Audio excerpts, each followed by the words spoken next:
Kwagura amatara w'intara y'Amakamba ujejwe ibibazo by'ubutungane banyakubahwa abakozi bo mu bushikiranganji bw'abakozi n'akazi banyakubahwa bakoresha mwatumwe muri ino nama kuri uno munsi mwiza uri hejuru turamutse tugura isekeza ryo guhimiriza abakoresha ku bijanye no gutunganiriza neza abakozi twisunze ivy'amabwirizwa leta isanzwe yaremeje mu ntumbero yo kubahiriza agateka k'abakozi.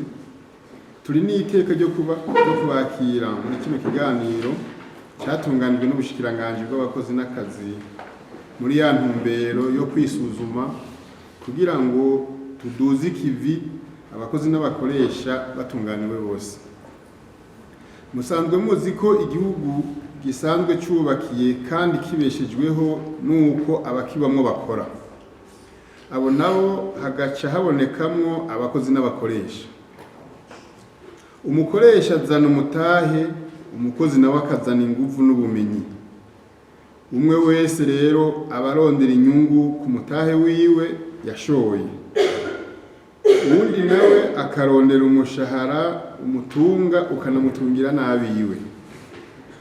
Murumva ko bafise ikibahuza gikomeye, ari naco catumye leta icicarira ikagitunganya igashiraho amabwirizwa ngenderwako kugira ngo imigenderanire myiza y'abakozi n'abakoresha ibe umushinge w'ubutungane mu kazi, igwizwa ry'umwimbu n'iterambere ku gihugu. Ni muri iyo ntumbero leta iherutse gusubiramwo ikongera ikemeza ibwirizwa ry'igitabo c'amategeko agenga akazi, ico bita code du travail mu Gifaransa, hamwe n'igitabo c'ibwirizwa rikingira rikanatekaniza akazoza abakozi, code de protection sociale mu Gifaransa.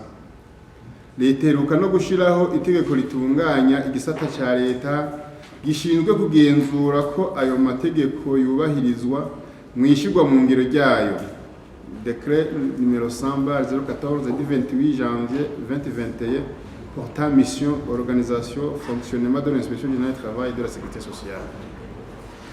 Leta rero irarajwe ishinga nuko abenegihugu bose bubahirizwa kandi bagatunganirizwa, na cyane cyane abari ku kivi narijya ari nabo igihugu kizeye ko uburaro n'uburamuko.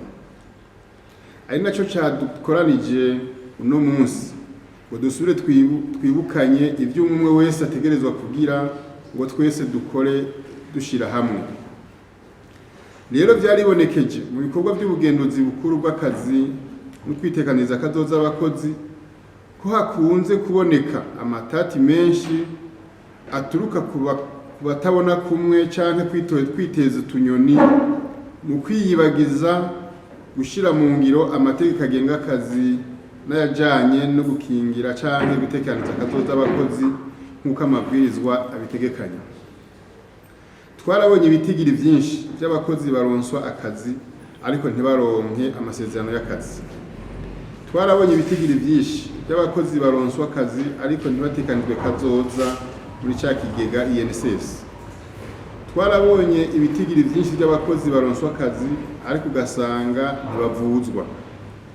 Twarabonye ibitigiri byinshi by'abakozi baronswa akazi ariko bagaheranirwa n'abakoresha babo agashahara bakoreye. Hariho n'abakozi batari bake bakugwa mu kazi hadakurikijwe amategeko. Hariho abakozi benshi bataronsa uturuhuko cyangwa utundi turusho dusanzwe dutekanijwe n'amategeko n'ibindi n'ibindi. Ingaruka z'ibi bintu nuko haca haduka amatati, abakozi bakirirwa batumwanya baja kwitwara, ugasanga n'uruja n'uruza mu bugenduzi bw'akazi no muri sentare ijejwe akazi, ugasanga umwanya wo kuduza ikivi uherera mu mayira aho kuguma ku kivi ngo umwimbu wiyongere. Aho rero twomenya kandi tukamenyera ko leta mvyeyi idusaba kudafata minenengwe ibibazo vy'abenegihugu tujejwe, cyane cyane ko atanumwe aba hejuru y'amategeko kandi ko amategeko ariho kugira ngo yubahirizwe. Kubera raporo turonka kandi tukazishikiriza abadukurira muri kino gisata c'akazi, leta yadusavye ko twokora uko dushoboye tugafata inganda zose zishoboka kugira ngo amategeko agenga akazi no gutegeza akazoza abakozi yubahirizwe. Iyi niyo mvo nyamukuru yatumye ubushikiranganji mu vyo bujejwe harimo akazi yatunganije isekeza ryo guhura nabo vyega kugira ngo twicarane tubivugane hanyuma dusubire ku kivi dufise ico twapfunditse, maze ntituze dutane ku imyidogo igihe tworamuka dushitse ku ntambwe yo guhana. Tukaba twizeye rero ko muri iri sekeza tuza guhava twibukanya ivyo umwe wese ategerejwe kandi asabwa kugira ngo imigenderanire y'abakozi n'abakoresha yirushirizeho kugenda neza, amategeko yubahirizwe, agateka k'abakozi gashobore guharanirwa, maze bashobore nabo kubazwa umwimbu bavyaje iteka ry'uko ari abakozi koko. Ibi biganiro bizobandanya mu turere twose tugize igihugu kugira ngo ubutumwa buze bushike hose. Twifuza ko ata mukozi n'umwe yosigara ataronkejwe amasezerano y'akazi, adatekanijwe akazoza mu mashirahamwe asanzwe abijejwe, canke ngo afatwe minenengwe mu kumutunganiriza ibijanye n'uturusho dusanzwe dutegekanijwe n'amategeko. Iyi niyo ntwari ibereye dushaka ko itsimbatara mu mico n'imigenzo itegerezwa kuranga imigenderanire myiza hagati y'abakozi n'abakoresha, nk'uko na kare bisanzwe bisabwa n'amategeko y'igihugu na mpuzamakungu agenga abakozi n'akazi.